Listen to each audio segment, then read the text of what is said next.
નમસ્કાર વિદ્યાર્થી મિત્રો, સ્વાગત છે આપ સર્વેનું આપણા સૌની ચેનલ લર્ન વિથ ડેક્સમાં। તો દોસ્તો, અહીં આપણે શરૂ કર્યું છે ધોરણ 12ની અંદર ગાલા અસાઇનમેન્ટનું સોલ્યુશન વર્ષ 2023ની બોર્ડ પરીક્ષા માટે। જ્યાં દોસ્તો આજના આ વિડીયોની અંદર ધોરણ 12 ગુજરાતી વિષયમાં પ્રશ્નપત્ર નંબર 1નું વિભાગ એ થી લઈને વિભાગ ઈનું સંપૂર્ણ સોલ્યુશન જે છે તે એકદમ સરળતાથી આપણે અહીંયા સમજવાના છીએ। તો ફટાફટ આપ સર્વે વિદ્યાર્થી મિત્રો આ વિડીયોને લાઇક અને શેર કરીને બને રહેજો વિડીયોમાં અંત સુધી, જેથી કરીને અત્રે સમજાવેલા સોલ્યુશનની અંદર એકદમ વિગતવાર રીતે આપ સર્વે વિદ્યાર્થી મિત્રોને ખ્યાલ આવી શકે।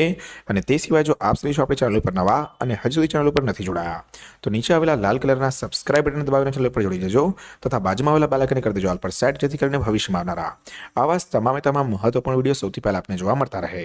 અહીં દોસ્તો શરૂઆત કરીએ આપણે સૌથી પહેલા વિભાગ એ પદ્ય આધારિત પ્રશ્નોથી, જ્યાં આપણને કીધું છે કે નીચેના હેતુલક્ષી પ્રશ્નોના માગ્યા પ્રમાણે ઉત્તર લખો।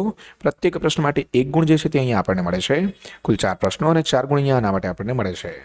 અહીં તમામ પ્રશ્નો અને ઉત્તર તમારી સરળતા માટે જે પણ આપણી જોડે અહીંયા ચોપડો છે તેની અંદર આપણે લખી દીધું છે।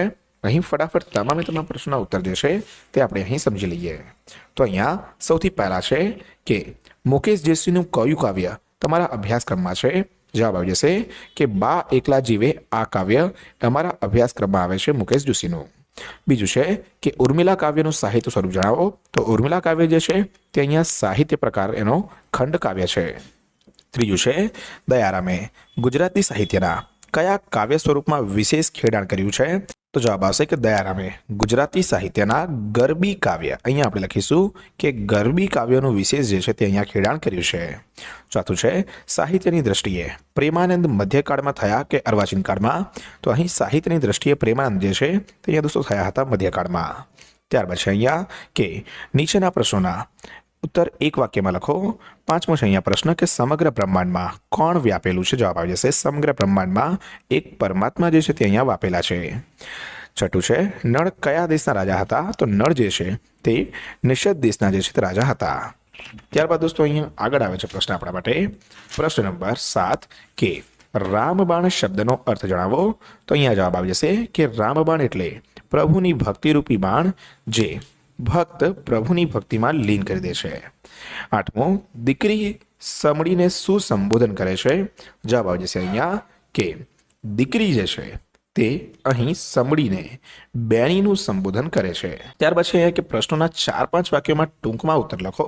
જ્યાં 9મું છે કે કવિ સબરીને કેમ સંભાળે છે? જવાબ આવી જશે કવિ સબરીને સંભાળે છે કારણ કે વર્ષોથી શ્રી રામના દર્શન માટે જુસ્તી કબરી રોજ રોજ બોર વીણી લાવતી તેને ચાકથી, જેથી શ્રીરામને ભોજનમાં ધરવાનું એક પણ બોર ખાટું ન નીકળે। સબરીની વર્ષોથી તપસ્યાના ફળે શ્રીરામ તેની ઝૂંપડીએ પધાર્યા, તેના એઠા બોર આરોગ્યા। શ્રીરામના દર્શનથી સબરી ધન્ય થઈ ગઈ। જ્યારે વર્ષોથી એકલતામાં સંતાનો માટે ઝૂરતી બાના જીવનમાં સુખ દક્ષિણ ક્યારે આવી નહીં। સબરીની વેદના કરતાં બાની વેદના જે છે તે વધુ છે એમ કવિ કહે છે। 10મું શ્રી કૃષ્ણે કોની હુંડી સ્વીકારી હતી સી રીતે? તો શ્રી કૃષ્ણે નરસિંહ મહેતાની હુંડી સ્વીકારી હતી। એવું કહેવાય છે કે નરસિંહ મહેતાએ શામળાસા શેઠને નામે યાત્રાળુઓને હુંડી લખી આપી હતી। શ્રી કૃષ્ણે નરસિંહ મહેતાની લાજ રાખતા શામળસા શેઠનું રૂપ ધારણ કરી હુંડી સ્વીકારી હતી। ત્યારબાદ દોસ્તો આગળ આવે છે અહીંયા સવિસ્તાર પ્રશ્નોના ઉત્તર લખો। 11મું છે કે દેવોએ નળ અને દમયંતીને પ્રસન્ન થઈને કયા કયા વરદાન આપ્યા? જવાબ આવી જશે દેવોએ પ્રસન્ન થઈને નળ અને દમયંતીને કુલ 9 વરદાન આપ્યા। દરેક દેવે 2 વરદાન આપ્યા। સૌપ્રથમ ઇન્દ્રરાયે નળને લાખો વર્ષ સુધી સુકાય નહીં એવી કમળ માળા આપી, ઉપરાંત એક અશ્વમંત્ર આપ્યો। ઘોડાના કાનમાં મંત્ર બોલતા તરત અશ્વ 1 દિવસમાં 100 યોજન દોડી શકશે। અગ્નિએ વરદાન આપ્યું, તું અગ્નિથી દાજીશ નહીં અને તું જ્યારે મને યાદ કરીશ કે તરત જ હું પ્રગટ થઈ હાજર થઈ જઈશ। ધર્મે વરદાન આપતા કહ્યું કે તું જ્યાં સુધી રાજ ભોગવીશ ત્યાં સુધી તારા રાજમાં કોઈને રોગ નહીં થાય અને તારી કથાનું જે વાચન કરશે તેને ક્યારેય માગવું નહીં પડે। અંતમાં વરુણે વરદાન આપતા કહ્યું તારા રાજમાં સૂકું વૃક્ષ નવ પલ્લવિત થઈ જશે અને તું મારું સ્મરણ કરીશ કે તરત જ તારા રાજમાં જળ વરસશે। એ પછી દમયંતીને વર આપ્યો તારા હાથ અમૃત સ્ત્રીવ્યા થશે, એટલે તેના હાથમાં કોઈ પણ મૃત વસ્તુ મૂકવામાં આવશે તરત જ જીવંત થઈ જશે। ત્યારબાદ છે અહીંયા 12મું કે રામબાણ પદનો મર્મ તમારા શબ્દોમાં લખો. જવાબ આવી જશે સાચા હૃદયથી જે પરમાત્માની ભક્તિ કરે છે તે પરમાત્મામાં લીન થઈ જાય છે. ભક્તિ રસથી પરમ તત્વ સાથેની અનુભૂતિ થાય છે તેમને. રામબાણ વાગ્યા છે, પ્રભુના બાણ વાગ્યા છે, પણ એમાં એમને બાણની વેદના થતી નથી. આ તો તેમને મન એક વરદાન છે. સાચા ભક્તે પોતાનું જીવન પરમાત્મામાં ઓળધોડ કરી દીધું હોય છે, તેમને સમર્પિત કરી દીધું હોય છે. પરમાત્મા એ જ તેમનું સર્વસ્વ છે. સત્ય સ્વરૂપ ઈશ્વરને શરણે જવાથી ખુદ પરમાત્મા ભક્તનું કલ્યાણ કરે છે. તેમના જીવનમાં પરમાત્મા સિવાય અન્યનું કોઈ સ્થાન નથી. સાચા ભક્તની આવી નિસ્વાર્થ પ્રેમ ભક્તિથી પરમાત્મા જે છે તે અહીં પ્રસન્ન થાય છે. તેમના જીવનમાં કોઈ પણ સંઘર્ષ આવે કે કપરો કાળ આવે ત્યારે પરમાત્મા તેમની વહારે આવે છે, તેમની રક્ષા કરે છે, તેમને ઉગારે છે અને રામબાણ પદનો આ જે છે તે અહીં મર્મ છે. ત્યારબાદ દોસ્તો અહીંયા આવે છે વિભાગ બી, જેની અંદર ગદ્ય આધારિત પ્રશ્નો છે તે અહીંયા આપણને આપવામાં આવ્યા છે. અહીં આપણને ગદ્ય આધારિત પ્રશ્નોની અંદર જે છે તે પણ માગ્યા મુજબ એક વાક્યમાં 4-5 વાક્યોમાં ઉત્તર અને સવિસ્તર ઉત્તર જે છે તે અહીંયા આપવામાં આવ્યા છે. ફટાફટ આનું પણ સોલ્યુશન આપણે કરી લઈએ. તો અહીં સૌથી પહેલા છે કે હેતુલક્ષી પ્રશ્નોના માગ્યા મુજબ ઉત્તર લખો. જ્યાં ત્રીજું છે કે ચેખોવની વાર્તાનો સરતનામે ગુજરાતી અનુવાદ કોણે કર્યો છે? તો જવાબ આવી જશે કે ચેખોવની વાર્તાનો સરતનામે ગુજરાતી અનુવાદ ડૉક્ટર રમેશ ઓઝાએ કર્યો છે. 14મું ખીજડીએ ટેકરે કૃતિનો સાહિત્ય પ્રકાર જણાવો. તો ખીજડીએ ટેકરે કૃતિનો સાહિત્ય પ્રકાર જે છે તે છે દોસ્તો અહીંયા નવલિકા. 15મું છે ના આ તો ભક્તિની ભાષા છે. આ વાક્ય કોણ કોને કહે છે?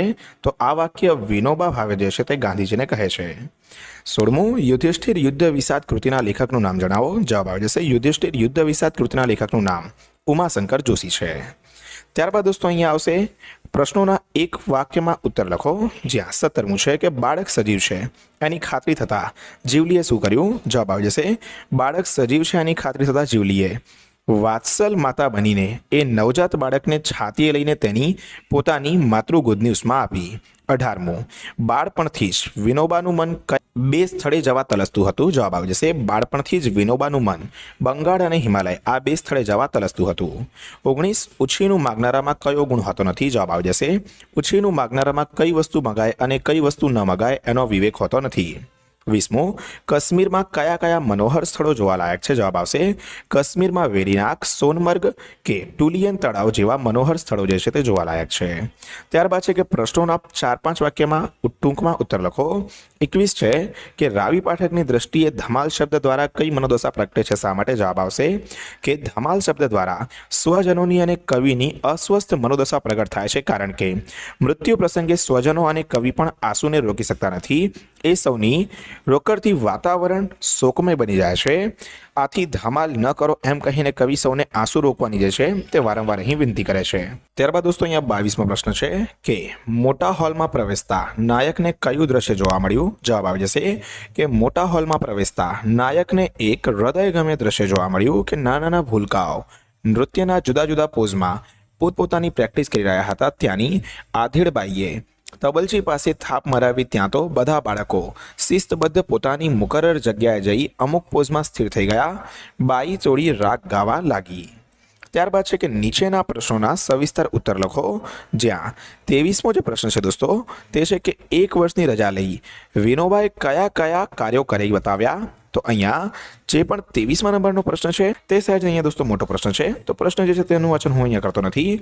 સિમ્પલી તમને જ્યાં પણ જરૂર લાગે ત્યાં તમે અહીંયા વિડીયોને પોઝ કરીને જે પણ પ્રશ્ન છે તેનો ઉત્તરની જે છે તે અહીંયા નોંધ લઈ શકો છો. તો આ થઈ જાય છે દોસ્તો અહીંયા 23મા નંબરનો પ્રશ્ન. અને ત્યારબાદ આગળ અહીંયા દોસ્તો વાત આવે છે પ્રશ્ન નંબર 24ની કે યુધિષ્ઠિર યુદ્ધ વિષાદ નાટકના અંતની ચર્ચા કરો. અને યુધિષ્ઠિર યુદ્ધ વિષાદ નાટકના અંતની ચર્ચાનો પ્રશ્ન જે છે તેનો ઉત્તર પણ દોસ્તો કંઈક આ મુજબ જે છે તે તમને અહીંયા તમારી સ્ક્રીન ઉપર જે છે તે અહીંયા જોવા મળી રહ્યો હશે. અહીં પણ જરૂર જણાય ત્યાં તમે વિડીયોને પોઝ કરીને જે છે તે અહીં ઉત્તર લખી શકો છો. તો આ મુજબ દોસ્તો જે છે તે વિભાગ બી આપણો સોલ્વ થઈ જાય છે. વાત આવે છે દોસ્તો અહીંયા આગળ વિભાગ સીની, જેની અંદર પાઠ્યપુસ્તક આધારિત વ્યાકરણ જે છે તે અહીંયા દોસ્તો આપણને આપવામાં આવ્યું છે. અહીં સૌથી પહેલા શબ્દોને સામસામીને જોડીને લખો તે અંગેની સૂચના આપવામાં આવી છે. અહીં દોસ્તો વિભાગ સી વ્યાકરણની આપણે શરૂઆત કરીએ તેની પહેલા એક મહત્વપૂર્ણ સૂચના કે જો આપ પણ ધોરણ 12ની વર્ષ 2023ની બોર્ડ પરીક્ષા આપવાના છો તો તમે ધોરણ 12 આર્ટ્સ અને કોમર્સની અંદર સંપૂર્ણ કોર્સ પૂરો થવાની ગેરંટી સાથે જોઈન કરી શકો છો આપણી ડેક્સ એકેડમી અમદાવાદને જ્યાં દોસ્તો ધોરણ 10 અને 12 બંનેના જ બોર્ડ પરીક્ષા માટેની તૈયારી જે છે તે ખૂબ જ જોરશોરથી કરવામાં આવી રહી છે અત્યંત સરળ રીતે દોસ્તો જે છે તે આપણું અહીંયા ભણતર પૂરું પાડવામાં આવે છે જો તમે પણ અહીંયા અમદાવાદ ખાતે રહો છો અને ડેક્સ એકેડમીની આસપાસના વિસ્તારમાં રહો છો તો આજે જ સ્ક્રીન ઉપર દેખાતા નંબર જે છે તેનાથી અમને સંપર્ક કરો સાથે જ મહત્વપૂર્ણ જે પણ માહિતી છે તે તમને ડિસ્ક્રિપ્શન બોક્સની અંદર જોવા મળી જશે ત્યાંથી તમે જોઈન કરી શકો છો આપણી ડેક્સ એકેડમીને 100% સારું પરિણામ લાવવાની જવાબદારી જે છે તે અહીંયા અમે સ્વીકારીએ છીએ તો બિલકુલ પણ વાર ન કરતા દોસ્તો આજે જ જોઈન કરો ડેક્સ એકેડમીને વિભાગ સી વ્યાકરણ વિભાગની આપણે દોસ્તો વાત કરીએ તો સૌથી પહેલા છે કે શબ્દોને સામસામે જોડીને લખો અહીં 25 નંબરની અંદર છે વિનંતી અને વિનંતી માટે આવી જશે અહીંયા વિજ્ઞપ્તિ અને અરજ 26 છે રીપુ જેના માટે આવી જશે શત્રુ અથવા વેરી 27 આકરું જેના માટે આવી જશે કઠિન અથવા મુશ્કેલ 28મું કલંક એટલે કે લાંછન અથવા બટ્ટો 29 મંજૂરી એટલે કે બહાલી અથવા સંમતિ ત્યારબાદ છે દોસ્તો અહીંયા કે વાક્યોમાં રેખાંકિત શબ્દના સ્થાને તેનો વિરુદ્ધાર્થી શબ્દ લખી વાક્યનો અર્થ બદલાય નહીં તે રીતે ફરીથી લખો 30 છે કે એના મૃદુભાષી સાથીદારોનો ઠપકો પણ ખમતો જવાબ આવી જશે એના કઠોરભાષી સાથીદારોનો ઠપકો પણ ન હતો 31 એની બાના હાથે ઉટકાયેલો ચોખ્ખો ચણક લોટો અહીંયા આવી જશે જવાબ કે એની બાના હાથે ન ઉટકાયેલો ગંદો ગોબરો લોટો 32 એને ઘરેણાના બેહદ શોખ હતો અહીંયા આવી જશે એને ઘરેણાનો ઓછો શોખ ન હતો 33 પોતે કંઈક જવાબ વાળવો પડશે અહીંયા આવી જશે પોતાને કંઈક સવાલ કરવો નહીં પડે 34મું કે ઉછીનું માંગનારામાં વિવેક હોતો નથી આવી જશે ઉછીનું માંગનારામાં અવિવેક હોય છે ત્યારબાદ દોસ્તો અહીંયા આવશે પ્રશ્ન નંબર 35 લઈને 39 જ્યાં શબ્દ સમૂહો માટે એક શબ્દ લખવાનું સૂચવવામાં આવ્યું છે સૌથી પહેલું કે ઘરનો શરૂનો પરસાળમાં જતા પહેલાનો ખુલ્લો ભાગ એટલે કે ઓસરો 36 કે પગનો ચાલવાનો અવાજ એટલે પગરાવ 37 રમવા માટે પથ્થર કે કાચની મોટી લખોટી એટલે લખોટો 38 સાટાના પ્રકારની અનેક પડવાળી મીઠી રોટલી જેવી એક વાનગી એટલે ખાજા 39 કડસલા ડુંડા કાપી લેવાતે એટલે કે લણણી તળપદા શબ્દોના શિષ્ટ ભાષાના અહીંયા અર્થ લખવાનું કીધું છે મહણા એટલે કે શમશાન ટોપરું એટલે કોપરું શબ્દોની સાચી જોડણી જ્યાં પ્રાકૃતિક શબ્દની જોડણી આવી રીતે થશે અને ગીર્દીની જોડણી થશે આવી રીતે અથવા નિસ્બત જે છે એની જોડણી કંઈક આવી રીતે થશે ત્યારબાદ વાત કરીએ આપણે અહીંયા કૌંસમાં દર્શાવેલ સૂચના પ્રમાણે ઉત્તર લખવાની તો અહીંયા દોસ્તો સૌથી પહેલું છે 44 નંબરનું મારા જીવતા તો હા કેમ પાડે અને અહીં કીધું હતું કે યોગ્ય નિપાત શોધીને લખો તો અહીં આવી જશે તો 45 ભોજા જેવો ભડ માણસ ખાલી જગ્યા ભડકી ઉઠ્યો યોગ્ય નિપાત લખો તો આવી જશે પણ 46 પરમેશ્વરની શક્તિ જ સગળું જગત ચલાવે છે અહીં કીધું છે વિશેષણ શોધીને લખો અહીં કીધું છે વિશેષણ શોધીને લખો તો આવી જશે સગળું 47 જેમાં ખાલી જગ્યા હસ્તાક્ષરમાં કંઈક લખ્યું હતું વિશેષણ શોધીને લખો તો અહીં આવી જશે સુંદર ત્યારબાદ છે 48 કે ભોજાએ વીંટિયા બાળકને ખાડામાંથી ઊંચકી લીધું તો અહીં યોગ્ય જે છે તે કૃદંત લખવાનો છે તો આવી જશે વીંટિયા 49 છે રાત્રિના તારાને તરણા સામે ખાલી જગ્યા અધિકાર નથી યોગ્ય કૃદંત લખવાનો છે તો આવી જશે હસવાનો 50મું આ કમળો ક્યાં અસલ ઊનનો બનેલો છે તો અહીંયા આવી જશે દોસ્તો યોગ્ય કૃદંતનો પ્રકાર તો અહીં આવશે ભૂતકૃદંત બનેલો ત્યારબાદ છે કે રૂઢિપ્રયોગનો અર્થ આપી તેનો વાક્યમાં પ્રયોગ કરો 51 છાતીએ ચોંટી જવું એટલે કે હૃદય પર ઘેરી અસર કરી જવી તો અહીંયા આપણે આનો વાક્ય પ્રયોગ કરીએ કે વાર્ષિક પરિણામ સારું ન આવતા શિક્ષકે ગૌરાંગને શબ્દ બાણ માર્યા કે તે એની છાતીમાં ચોંટી ગયા 52 જાગ્યા ત્યાંથી સવાર એટલે કે નવેસરથી પ્રારંભ તો અહીંયા આવી જશે કે નિષ્ફળ થયેલા યોગેશે જાગ્યા ત્યાંથી સવારનો મંત્ર પોતાનું કર્તવ્ય ચાલુ રાખ્યું ત્યારબાદ છે અહીંયા આગળ કે વાક્યમાં કૌંસમાં દર્શાવેલ સૂચના પ્રમાણે ઉત્તર લખો 53 નંબરનું છે કે તો યે કન્યા નૈન ગમ્યું તોય ફરી પંચનળને જોએ લેખન રૂઢિની દ્રષ્ટિએ સુધારીને ફરીથી લખો તો આવી જશે તોય કન્યાને ન ગમ્યું તોય ફરી પંચનળને જોએ 54 છે નદી તટે કિનારે અમરનાથના જાત્રાળુઓ માટે છાપરા બાંધેલા છે ભાષા દ્રષ્ટિએ સુધારીને ફરીથી લખો આવી જશે નદી તટે અમરનાથના જાત્રાળુઓ માટે છાપરા બાંધેલા છે 55 એક ગુરુને ઘેર વિદ્યા દૂર ભણવા ગયો દેશ પદક્રમ અને પદ સંવાદની દ્રષ્ટિએ ફરીથી ગોઠવી લખો તો આવી જશે એ દૂર દેશ ગુરુને ઘેર વિદ્યા ભણવા ગયો ત્યારબાદ છે સંયુક્ત કે સંકુલ વાક્યોને સાદા વાક્યોમાં ફેરવીને લખો અહીં 56 નંબરની અંદર છે સૌથી પહેલું, આજની કેળવણી અને રાજકારણ ગામડાને ભરકી રહ્યા છે ત્યારે તમારે એનું રક્ષણ કરવાનું છે. તો અહીંયા જવાબ લખીશું કે આજની કેળવણી ગામડાને ભરકી રહી છે, આજનું રાજકારણ ગામડાને ભરકી રહ્યું છે, તમારે એનું રક્ષણ કરવાનું છે. 57 નંબરનું છે અહીંયા, ક્યારેક એમનો અવાજ ઢીલો થઈ જતો હતો તો ક્યારેક એ પથરાળ ધરતીની કઠોરતા તેમાં ઉતરી આવતી. અહીં આના માટે લખીશું ક્યારેક એમનો અવાજ ઢીલો થઈ જતો હતો, ક્યારેક એ પથરાળ ધરતીની કઠોરતા તેમાં ઉતરી આવતી. 58 નંબર છે કે દેવરાજ કેમ્પના સ્ટેશને ઉતર્યો ત્યારે સૌ પહેલા એની બાની યાદ આવી. જવાબ આવશે દેવરાજ કેમ્પના સ્ટેશને ઉતર્યો, દેવરાજને સૌ પહેલા એની બાની યાદ આવી. ત્યારબાદ છે કે સાદા વાક્યોને સંયુક્ત કે સંકુલ વાક્યમાં ફેરવીને લખો. એમાં 59 નંબરનું છે, હું કાશી આવ્યો ત્યાં બાપુના એક ભાષણની ગરમાગરમ ચર્ચા ચાલ્યા કરતી હતી. અહીંયા આવી જશે, જ્યારે હું કાશીએ આવ્યો ત્યારે ત્યાં બાપુના એક ભાષણની ગરમાગરમ ચર્ચા ચાલ્યા કરતી હતી. 60, તેને અહીંની રહેણીકરણી ગમતી હોય, તારું જીવન તું સેવા કાર્યમાં લગાવવા માંગતો હોય તો અહીં રહે. તો આવી જશે, તને જો અહીંની રહેણીકરણી ગમતી હોય અને તારું જીવન તું સેવા કાર્યમાં લગાવવા માંગતો હોય તો અહીં રહે. 61, કોઈ બોલ્યું નહીં, ફરી જરા જોરથી સાંકળ ખખડાવી.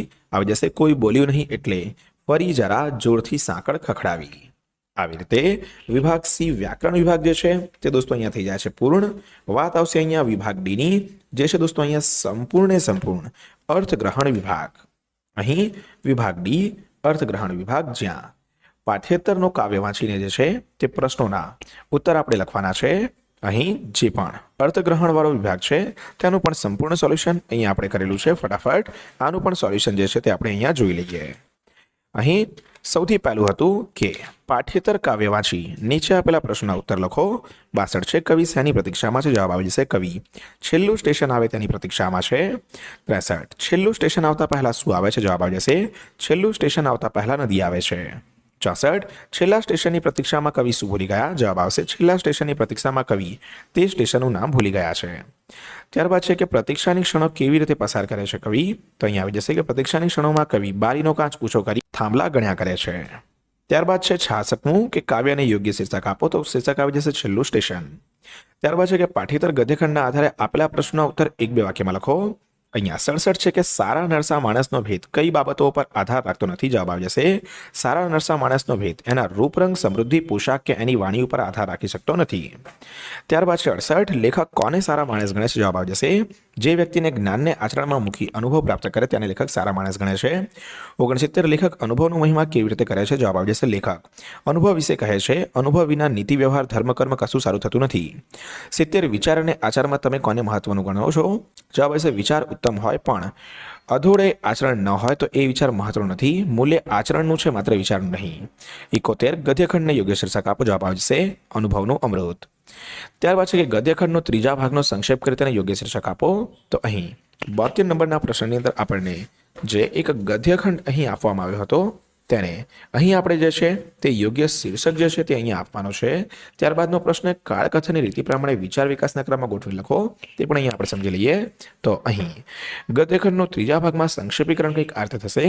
મંદિરના ગર્ભાગારની ડાબેથી જમણી તરફની પ્રદક્ષિણામાં ઈશ્વર મધ્યમાં છે, એમ આપણે ધર્મ અને ઈશ્વરના મધ્યમાં રહી નેક જીવન જીવવાનું છે. આમ ઈશ્વરને સામે રાખીને જીવનની મલિનતા દૂર કરવાની ક્રિયા પ્રદક્ષિણા છે. શીર્ષક આવી જશે પ્રદક્ષિણાનું રહસ્ય. વિચાર વિકાસની દ્રષ્ટિએ અહીંયા જે છે કાળકથન રીતિ પ્રમાણે આપણે લખવાનું હતું તે પણ આપણે જોઈ લઈએ. તો અહીંયા આના માટે જવાબ આવી જશે અમારે તો ઉતરતી અવસ્થાએ દીકરાના નામની દ્રશ્ય દેવાઈ ગઈ હતી. પોસ્ટ માસ્તરના પત્ની બોલતા હતા છતાં છોકરે વાંજ્યા જેવું થઈ પડ્યું. તું તે અમારું નામ લેણું રાખ્યું.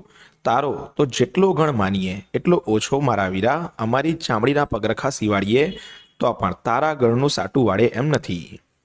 અહીં આ રીતે વિભાગ ડી જે છે તે દોસ્તો થઈ જાય છે પૂર્ણ. વિભાગ ઈ લેખન સજ્જતાની આપણે વાત કરીએ તો અહીં પ્રશ્ન નંબર 74, 75 જે છે તે અહીંયા આપણે સૌથી પહેલા આપેલા છે, જ્યાં સૌથી પહેલું જે છે તે આપણે અહીંયા અરજી સ્વરૂપે પત્ર જે છે તે અહીંયા લખવાનો છે. સૌથી પહેલા આ સમજી લઈએ અને ત્યારબાદ અહીં આપણે ગદ્યખંડનું વાદ્યાત્મક ગદ્યમાં રૂપાંતર જે છે તે પણ અહીંયા કરી લઈએ.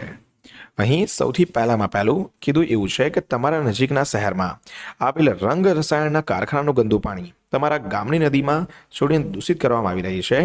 તે અંગે ઘટતી કાર્યવાહી તમારા જિલ્લા કલેક્ટરશ્રીને અરજી કરો. સૌથી પહેલા જે પણ અરજી માટેનું સરનામું છે તે આપણે દર્શાવી દીધું છે. વિષય લીધું છે કે કારખાનાનું ગંદુ પાણીથી ગામજનોના સ્વાસ્થ્ય પર થતી અસરો અટકાવવા ઘટતું કરવા બાબતે. તો અહીંયા જે મુજબ આપણે અરજી જે છે તે બતાવવાની છે તે અરજી અહીંયા આપણે લખી દીધી છે. તમે સ્ક્રીન ઉપર અરજી જે છે તેને જોઈ શકો છો અને તેની નોંધ લઈને તમારી જે પણ નોટબુક છે તેની અંદર પણ લખી શકો છો.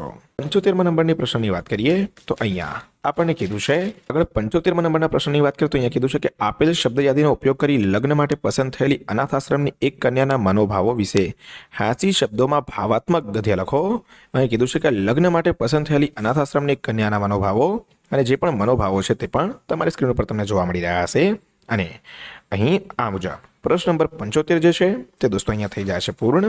આગળ વાત આવે છે દોસ્તો અહીંયા પ્રશ્ન નંબર 76ની, જ્યાં પ્રશ્ન નંબર 76ની અંદર આપણને સૌથી પહેલા જે છે તે અહીંયા નિબંધ લેખન જે છે તે અહીંયા સૂચવવામાં આવ્યું છે, જ્યાં શિયાળાની સવાર, દીકરી ઘરની દીવડી તથા મિત્રતાની મીઠાશ આ 3 નિબંધો આપવામાં આવ્યા છે. આ 3 નિબંધો જે છે તે તમને આપણી ટેલિગ્રામ ચેનલ ઉપર જોવા મળી જશે. ટેલિગ્રામ ચેનલની લિંક જે છે તે નીચે ડિસ્ક્રિપ્શન બોક્સની અંદર હું આપી દઉં છું. તો ત્યાંથી તમે ટેલિગ્રામ ચેનલ ઉપર જોડાઈને જે પણ ગુજરાતી વિષયને લગતા નિબંધો છે તેની માહિતી અહીંયા મેળવી શકો છો. આવી રીતે દોસ્તો પ્રશ્નપત્ર નંબર 1 જે છે તેનું સંપૂર્ણ સોલ્યુશન ગુજરાતી વિષયનું થઈ જાય છે પૂર્ણ. આની પહેલા પ્રશ્નપત્ર નંબર 2 નું સોલ્યુશન જે છે તે પણ આપણે સંપૂર્ણ કરાવેલ છે, જેના વિડીયોની લિંક તમને નીચે ડિસ્ક્રિપ્શન બોક્સની અંદર જોવા મળી જશે. સાથે જ ગાલા અસાઇનમેન્ટના અન્ય વિષયોના વિડીયોઝ જે છે તેનું પણ સોલ્યુશન આપણે કરાવેલ છે, જે પણ તમને નીચે ડિસ્ક્રિપ્શન બોક્સની અંદર આપેલી લિંક વડે જોવા મળી જશે. તો ત્યાંથી તે તમામ વિડીયોઝને પણ અચૂકથી નિહાળી લેજો. આ સિવાય આ પ્રશ્નપત્રનું સોલ્યુશન કરવામાં આપણી મદદ કરનારા દ્રષ્ટિબેન મકવાણાનો જે છે તે અહીંયા આપણે આભાર માનીશું, કારણ કે તેમની મદદથી અહીંયા આ પેપર સોલ્યુશન જે છે તે અહીંયા શક્ય બન્યું છે. બસ દોસ્તો આટલું જ રાખીએ છીએ આપણે આપણા આજના વિડીયોની અંદર. વિડીયો પસંદ આવ્યો હોય તો વિડીયોને કરી દેજો લાઇક, વધુમાં વધુ વિદ્યાર્થી મિત્રો સુધી કરી દેજો આપણા આ વિડીયોને શેર, અને આપણી ચેનલ પર નવા છો તો ચેનલને સબસ્ક્રાઇબ કરવાનું તો દોસ્તો અહીંયા બિલકુલ પણ ના ભૂલતા. મળીએ છીએ દોસ્તો જલ્દી જ એક નવા વિડીયોમાં આવા જ કેટલાક મહત્વપૂર્ણ સોલ્યુશનની સાથે. ત્યાર સુધી થેન્ક યુ સો મચ. જય હિન્દ, વંદે માતરમ.